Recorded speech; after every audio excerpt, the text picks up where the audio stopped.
Hello friends, मैं आपका mentor AK Singh और आज हम अपनी तैयारी यानी DSSB की तैयारी कर रहे हैं। और DSSB की तैयारी आपको कब तक मिलेगी, यानी कि आपका सिलेबस 18 से पहले कवर करने का वादा किया गया है, तो आपका सिलेबस पूरा ही होगा, मैं आपको कह चुका हूँ। तो आज हमारा जो टॉपिक है, यानी कि आज हम पढ़ना है library movements and legislation in India. Sidhi Sidhi legislation का मतलब ये कौन से कानून कब आए, कानूनी तो जो दाव पेच है लाइब्रेरी के वो कब कब आए, यानी कि सीधे सीधे लाइब्रेरी एक्ट के बारे में पढ़ना है, ठीक है। और फिर हमें कल पढ़ना है ऑर्गेनाइजेशन। देखिए, कल है 5 तारीख।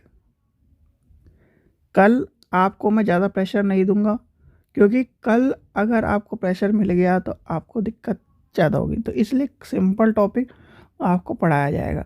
6 तारीख के बाद जैसे ही आपका लाइब्रेरी का KVS का लाइब्रेरी का पेपर ख़त्म होगा, वैसे ही आपको एक तरह से बर्डन दिया जाएगा, यानी कि एक दिन में 2 या 3 क्लासेस मिलेंगी। तो वो आपको खुद देखनी है कि कैसे आप कवर करोगे, क्योंकि देखिए 18 तारीख तक सिलेबस भी पूरा कंप्लीट करना है और आपको क्या करना है, तैयारी भी करनी है। तो इसलिए KVS का जैसे ही 6 तारीख को पेपर ख़त्म होगा, उसके बाद आपको वीडियो मिलनी शुरू हो जाएंगी ज़्यादा से ज़्यादा, ठीक है। चलिए, तो आज का टॉपिक क्या है? आज का टॉपिक है library movement and library legislation in India, मतलब एक्ट इन इंडिया, ठीक है। ये पढ़ना है। तो आपको मैंने जब KVS की क्लास कराई थी तो एक चीज़ बताई थी 1910 वाली, यानी कि बड़ोदरा लाइब्रेरी की बात बताई थी, वो आपको सबको याद होगा, ठीक है। अगर हम उससे भी पहले से लेके चलें, लाइब्रेरी कब, यानी कि लाइब्रेरी मूवमेंट्स को या लाइब्रेरी को कब से इस्टेब्लिश करता है इंडिया, तो सबसे पहला आता है बड़ोदरा इस्टेब्लिश, यानी बड़ोदरा स्टेट इन लाइब्रेरी कब आया? 1970। चलिए लिख ही लेते हैं हम।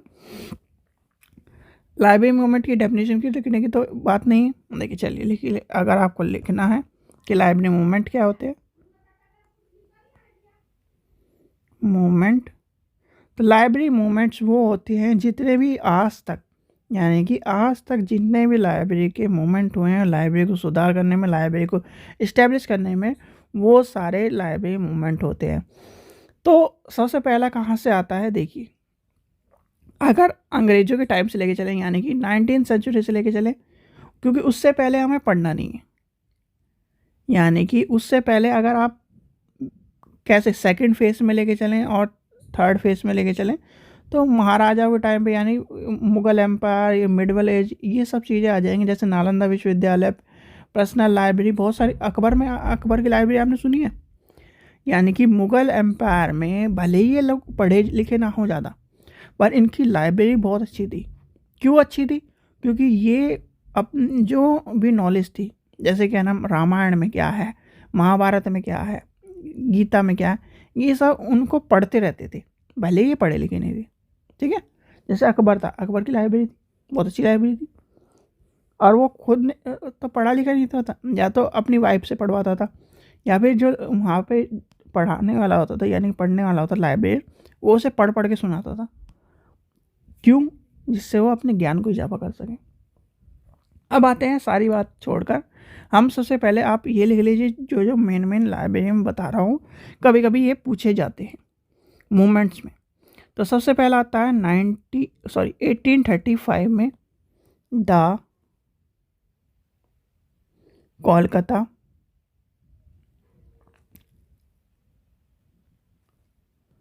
कोलकाता पब्लिक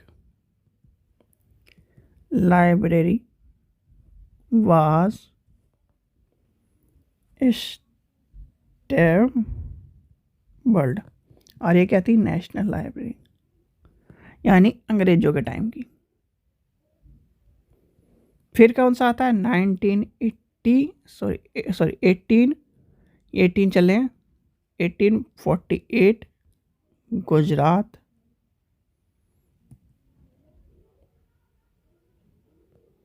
सोसाइटी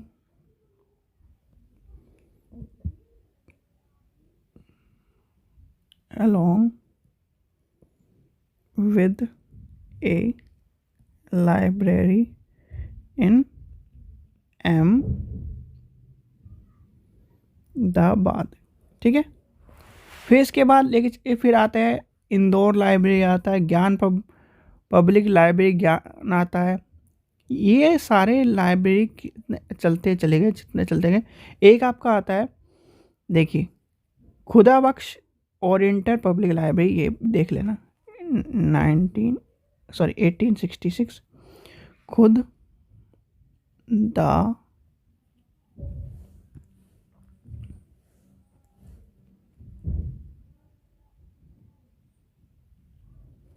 खुदा बख्श ओरिएंटेड पब्लिक लाइब्रेरी कहाँ है बताइए? सबसे कई बार क्वेश्चन पूछा गया है, कहाँ पर है? पटना में, याद रखना पटना। और पटना के ऊपर गाना भी पता होगा आपको। चलिए, कॉपीराइट आ जाएगा नहीं तो। अब आते हैं 1877। 1877 क्या था? बड़ोदरा। और बड़ोदरा लाइब्रेरी का जो आपको बताया था किस तरह आया था, तो वो आपको पता होना चाहिए। देखिए, 1910-11 के आसपास जो बड़ोदरा के राजा थे, उन्होंने अपने यहाँ पर जगह दी थी, और वो W. एडवर्ड्स, अभी मैं पढ़ाऊँगा, उनके द्वारा एक लाइब्रेरी खोलने का सपना देखा गया था इन बड़ोदरा।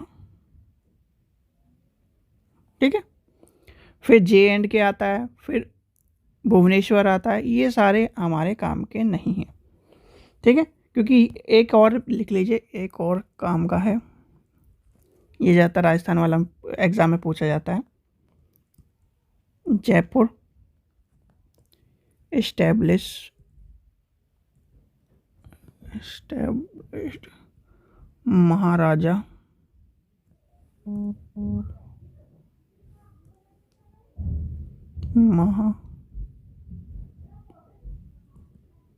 महाराजास पब्लिक।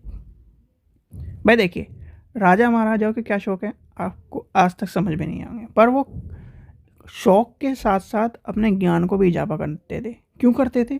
क्योंकि अगर आप ये मान लीजिए, ज्ञानी आदमी और एक बलशाली आदमी में से अगर सबसे ज़्यादा ताकतवर माना जाए ना, तो होता है ज्ञानी आदमी। क्यों होता है? बल जो होता है वो आपको ताकत देकर लड़ना सिखाएगा, और ज्ञान जो है होता है बिना लड़े आपको सामने वाले को हारना सिखाएगा, मतलब हराना सिखाएगा। ये ध्यान रखना, इसलिए पढ़ा लिखा होना ज़रूरी है। अब यहाँ तक की बात जो हो गई हमारी ख़त्म एक तरह से। ये जो मूवमेंट है ये आपने समझ लिए होंगे। अब आता है तीसरा फेज़, यानी 19वीं शताब्दी का, 20वीं शताब्दी का फेज़। तो 20वीं शताब्दी में सबसे पहला आता है क्या? जो 1907 में गवर्नमेंट इंडिया एक्ट आया था, उसमें क्या था? उसमें मद्रास यूनिवर्सिटी लाइब्रेरी का जिक्र किया गया था। मद्रास, बम्बई, पंजाब और बनारस हिंदू यूनिवर्सिटी, ये थे सारे फेस। ठीक है, और आपको क्या एक चीज़ और देखनी है, वो क्या है? अब आते हैं महाराज शिवाजी राव गायकवाड़ की बात करते हैं, यानी कि बड़ोदरा लाइब्रेरी की बात करते हैं। देखिए, बड़ोदरा लाइब्रेरी के जो फाउंड एक तरह से राजा थे बड़ोदरा के, वो थे महाराजा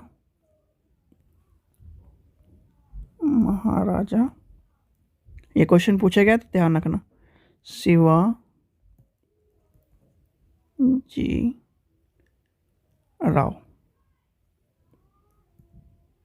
गायकवाड़, ये थे क्या? बड़ोदरा के राजा।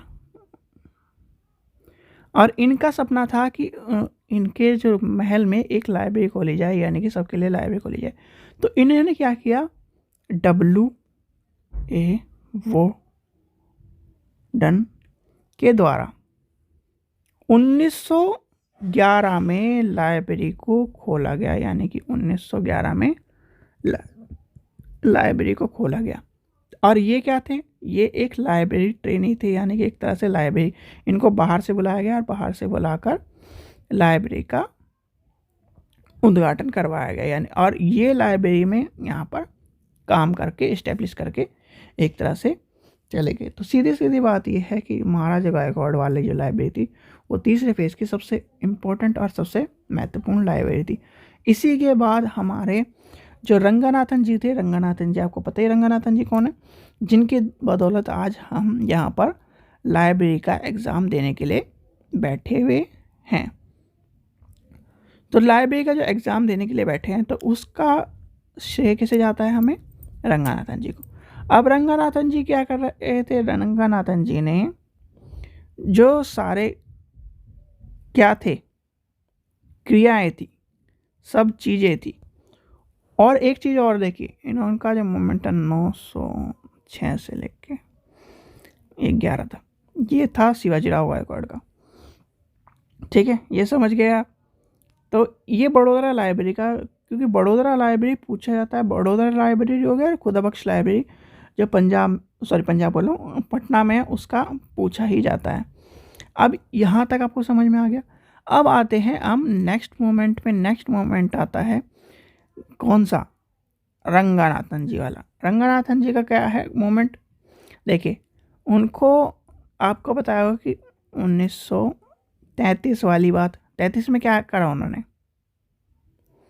भाई, सीधे सीधे 33 में आपको पता ही है कि 5 लॉज आए, यहाँ से लेकर देखिए 30, 31, 32, 33, ये चारों याद रख लेना, ये इम्पोर्टेंट है। ठीक है, फिर आता है 1937 में the Kolkata university library selection था प्रोफेसर क्वालिफाइड लाइब्रेरियन, कौन थे, राजन राव, याद रखना राजन राव का नाम।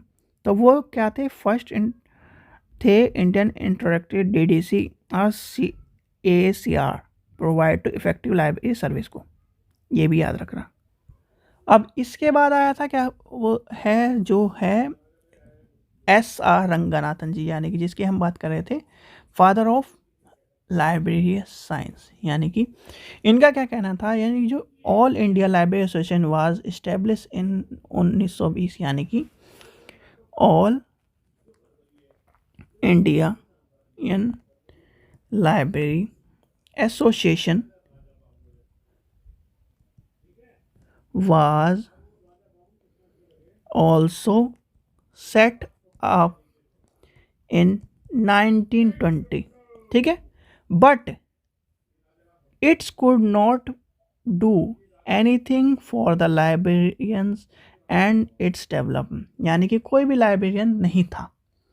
फिर क्या हुआ, हमारे जो रंगनाथन जी हैं, यानी कि डॉक्टर SR रंगनाथन, ये कौन थे, मैथ्स के प्रोफेसर, यानी कि मैथ्स के एक तरह से अध्यापक, अध्ययनपाक। तो इन्होंने क्या किया, effect in Indian library association was set up in 1933, और कहाँ पर किया, हेडक्वार्टर क्या था, कोलकाता, कलकत्ता, और आज क्या है, इसका नाम क्या है प्रेजेंट में, कलकत्ता, कलकत्ता। ठीक है, ये आपकी यहाँ तक की कहानी है जो आपको समझनी है। फिर एक चीज़ और समझ लीजिए, इसे भी मिटाते हैं हम लाइन को, नेक्स्ट पेज पे लेके चलते हैं, क्योंकि यहाँ पर आपको समझ, RRRLF राजा राम मोहन राय लाइब्रेरी फाउंडेशन, ये कब आया, 1972, यानी कि वाज सेटअप इन 1972। और क्या था इसका उद्देश्य, लाइब्रेरी को, यानी कि डिफरेंट टाइप ऑफ लाइब्रेरी का। और एक चीज़ और ध्यान रखना, ये किसके आता है, department of culture, government of India. बच्चे क्या करते हैं, इसे एजुकेशन में जोड़ देते हैं। तो याद रखना कल्चर डिपार्टमेंट में आता है हमारा लाइब्रेरी जो है, ठीक है। ये यहाँ तक समझ में आ गया होगा। अब आते हैं हम जो हमारे 19 के 19 लाइब्रेरी के क्या हैं, एक्ट हैं, यानी कि लेजिस्लेशन स्टडीज़ पढ़ते हैं हम।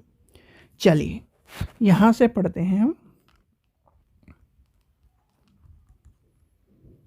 लेजिस्लेशन स्टडी, यानी कि एक्ट ऑफ लाइब्रेरी, ठीक है। अब एक्ट ऑफ लाइब्रेरी में सबसे पहला कौन सा एक्ट आता है, कोई बता सकता है मुझे? सोचिए सोचिए, जहाँ से इंडिया में अंग्रेज आए वहीं से शुरुआत होगी, यानी कि सबसे पहला आ जाएगा, नंबर 1 हो जाएगा मद्रास, मद्रास पब्लिक लाइब्रेरी, और ये कब हुआ था, 1948 में। सेकंड क्या था, आंध्र प्रदेश, क्या है, Andhra Pradesh public library act, ये कब आया, 1960 में। जो भी कंफ्यूजन वाले हैं वो मैं बता दूंगा, जैसे गोवा है, क्योंकि गोवा में जो है 1993 भी दिया गया है और 1994 भी दिया गया है, इसलिए मैं आपको दोनों कन्फ्यूज़न करके या दोनों की कन्फ्यूज़न दूर करके एक तरह से आपको वो भी बताऊंगा। फिर क्या आता है, Karnataka, Karnataka public library act 1965। उसके बाद आता है Maharashtra, Maharashtra public library act 1967। उसके बाद क्या है, वेस्ट बंगाल। देखिए जो जिसे हम क्या समझते हैं, कुछ भी नहीं है स्टेट, उनके ही लाइब्रेरी एक्ट सबसे पहले आए हैं। तो वेस्ट बंगाल का क्या हुआ, 1979, याद कर लेना, ये इंपॉर्टेंट है। चलिए सारे इंपॉर्टेंट है, सारे 19 के 19 याद करके जाना। फिर आता है हमारा, यहाँ तक हमारे कौन कौन से, वेस्ट बंगाल हो गया। छठा नंबर पे आता है मणिपुर पब्लिक लाइब्रेरी एक्ट, और मणिपुर का कब है, 1988। फिर है 7वें नंबर पे हमारा है केरल पब्लिक लाइब्रेरी एक्ट 1989। उसके बाद आता है हरियाणा, क्या है, हरियाणा पब्लिक लाइब्रेरी एक्ट 19 कब आया, जल्दी बताइए, 89। हरियाणा के बाद क्या आएगा, यानी 9वें नंबर पे आएगा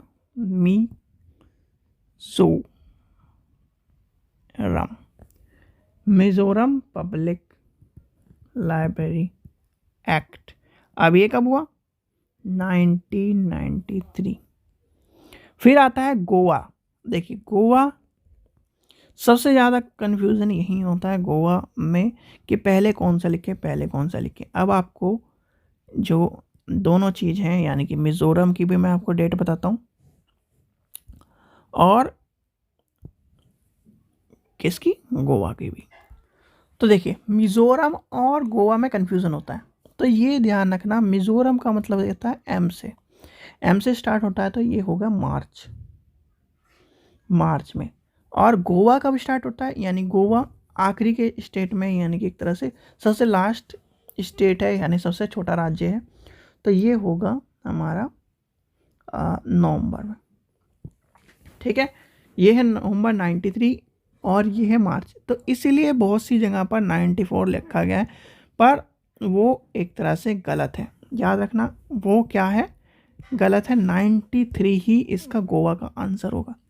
और कई बार यही क्वेश्चन गड़बड़ करता है, गोवा पूछता है और बच्चे लगा देते हैं 94। तो इसलिए ध्यान रखना। मिज़ोरम और मैंने बता दिया, मिज़ोरम मतलब एम मार्च में शुरू हुआ, मार्च में इस्टेब्लिश हुआ, और गोवा मतलब 11वें महीने में, यानी इसका ये आंसर हो जाएगा। चलिए फिर आता है 11 number, Orissa public library act कब आया? 2002 में। उससे पहले क्या आया? गुजरात पब्लिक लाइब्रेरी एक्ट 2001 में।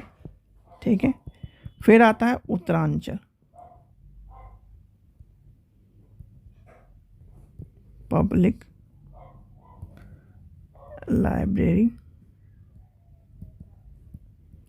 एक्ट, ये कब आया? 2005 में। चलिए, ज़्यादा बच्चे यूपी के जुड़े हैं, यूपी और राजस्थान के जुड़े हुए हैं, तो यूपी में बताइए यूपी का जो लाइब्रेरी एक्ट है वो कब आया? उत्तर प्रदेश यानी कि यूपी का जो लाइब्रेरी एक्ट है, यूपी पब्लिक लाइब्रेरी एक्ट 2006 में आया। और इसी के बाद से राष्ट्रीय टंडन में सबसे ज़्यादा क्या हुआ था? एडमिशन हुआ था लाइब्रेरी के। ठीक है, फिर इसके बाद क्या आया? इसके बाद आता है हमारा राजस्थान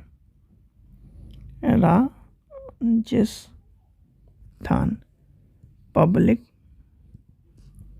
लाइब्रेरी एक्ट, और ये कब आया? 2006 में। फिर बचता है,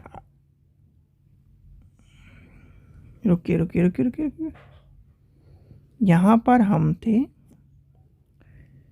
ठीक है, गलत है, नंबरिंग हो गई।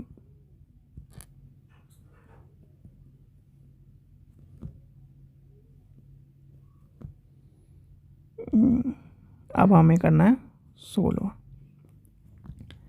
तो फिर आता है लक्षद्वीप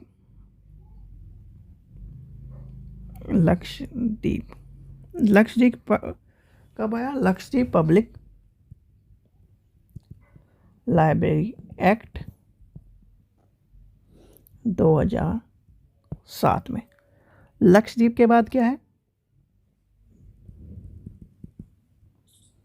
17 नंबर पर बिहार पब्लिक लाइब्रेरी। देखिए, सबसे बड़ी लाइब्रेरी कहाँ थी? बिहार में। ठीक है, और वही जला दी थी। और वो किसने जलाई थी? कमेंट सेक्शन में मुझे बताया, जो सबसे बड़ी लाइब्रेरी थी वो किसने जलाई थी और उसका नाम क्या था? फिर आता है गढ़ लाइब्रेरी एक्ट 2008। अब आता है लास्ट, सॉरी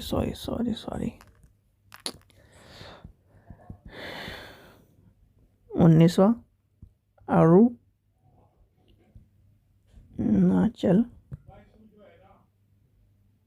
प्रदेश पब्लिक लाइब्रेरी एक्ट, और ये कब आया? 2009 में। तो एक बार और फिर देख लेते हैं जल्दी। पहला है Madras public library act 1948, Andhra Pradesh library act 1960, Karnataka library act 1965, Maharashtra public library act 1967, West Bengal public library act 1979। फिर आता है Manipur public library act 1988, Kerala library act 1989। ठीक है, फिर उसके बाद क्या है? Haryana public library act 1989। इसके बाद क्या है? मिज़ोरम पब्लिक लाइब्रेरी एक्ट, ये कब आया? बताया था आपको, मार्च 1993 में। फिर क्या आता है? Goa public library act, Goa के पब्लिक लाइब्रेरी एक्ट कब आया? 1993 में। फिर क्या आता है? उड़ीसा पब्लिक लाइब्रेरी एक्ट 2000 में। उड़ीसा के बाद क्या आता है? गुजरात पब्लिक लाइब्रेरी एक्ट, यानी कि 2000, जल्दी बताइए, आपके सामने लिखा है यार, गुजरात पब्लिक लाइब्रेरी एक्ट 2001 में, इसलिए तो ये कन्फ्यूजन है, ऊपर नीचे था। ठीक है, फिर 13 नंबर पे क्या है हमारा, उत्तरांचल पब्लिक लाइब्रेरी एक्ट, यानी कि उत्तरांचल पब्लिक 2005 में। फिर आया यूपी 14 नंबर पे, यूपी तो 2006। फिर आया Rajasthan public library act 2006। Lakshadweep library act जो हमारा 16 नंबर का है 2007। Bihar public library act 2008। Chhattisgarh library act 2008 और सबसे आखिरी में आता है अरुणाचल प्रदेश लाइब्रेरी एक्ट 2009। अभी तक ये 19 लाइब्रेरी एक्ट है, यानी कि आपसे एक क्वेश्चन पूछा जाता है कितने लाइब्रेरी एक्ट हैं हमारे इंडिया में, तो 19 लाइब्रेरी एक्ट है। 19 वाला भी क्वेश्चन कई बार पूछा गया, KVS में भी, NVS में भी और DSSS में भी, तो इसलिए इस चीज़ का ध्यान रखना। तो ये लाइब्रेरी एक्ट आपको याद हो गए होंगे, नहीं याद हो एक बार और याद कर लेना, ये इनमें से एक आधा क्वेश्चन फंसेगा ही फंसेगा। ठीक है बच्चों, तो ये था आज का हमारा लाइब्रेरी एक्ट और लेजिस्लेशन, मतलब जितने भी कानून थे वो पढ़ लिए हमने, कैसे कैसे आया लाइब्रेरी, जो हमारे मोमेंट थे वो पढ़ लिए, ये आपको मिल गया। अब जो नेक्स्ट वीडियो है, यानी कि आज 4 तारीख है, कल 5 तारीख है और 6 को आपका KVS का पेपर है। भाई KVS का पेपर तो आपने भरा ही होगा, मुझे तो पता है इतना, तो इसलिए आपको परेशानी की ज़रूरत नहीं है। अगर आप एक दिन वीडियो छोड़कर नेक्स्ट दिन देख लेना, पर KVS के पेपर में गड़बड़ी मत कर देना। सीधी बात ये है, एक दिन वीडियो छोड़कर नेक्स्ट दिन देख लो, पर KVS के पेपर में जो तैयारी करिए वो सही तरह करके पेपर आना। ठीक है, और सभी को बेस्ट ऑफ लक, KVS वालों को भी। ठीक है, और मैं कल आपको बता दूंगा कैसे कैसे क्या क्या करना है KVS के पेपर में। ठीक है, चलिए आशा करता हूँ आपको वीडियो पसंद आई। वीडियो पसंद आई तो लाइक करें, चैनल को सब्सक्राइब करें, वीडियो को ज़्यादा से ज़्यादा शेयर करें। Thank you.